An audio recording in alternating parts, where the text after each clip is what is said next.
Hey everyone, welcome back to my channel. Today's recipe video is going to be vegan and keto broccoli cheese soup. So the full recipe is going to be down below in the description box. This recipe literally only takes about 20 minutes. It's super easy. You can make it in one pot. We're going to start out with some avocado oil, get that heated up in our pot, and we're going to roughly chop up 2 onions and a couple cloves of garlic. It doesn't have to be super perfect because later we're going to blitz this with our immersion blender.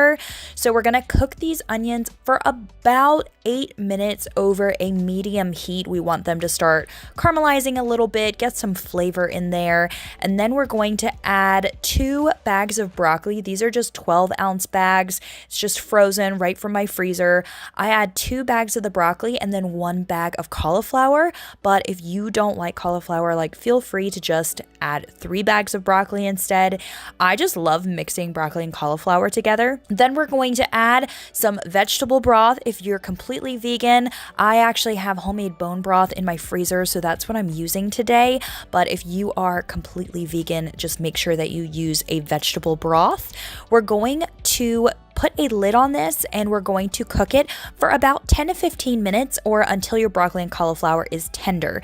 Now we're going to add our flavor. So we're going to add some nutritional yeast, which I love because it has a cheesy flavor and it adds some B vitamins. And then we're going to add a dash of apple cider vinegar and some salt and pepper. We don't have to add a lot of spices because there's just so much flavor with the fresh onions and garlics that we cooked down. Now you can just eat it like this if you want, but I'm going to blitz mine to make it a little creamy with my immersion blender. I do like to keep some larger chunks in my soup because I don't want it to just be a super creamy soup, and so I usually blitz about half of it.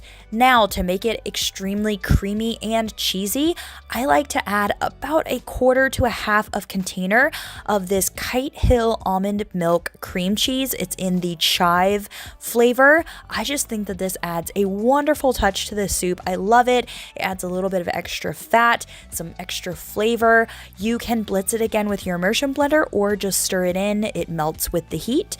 And then there you go. You're all done. You made a whole pot of soup. It's absolutely delicious. When I'm eating mine, I like to top it with some extra oil for some extra fat and some chopped spring onions. I hope that you enjoyed this video and I'll see you all in another video. Bye guys.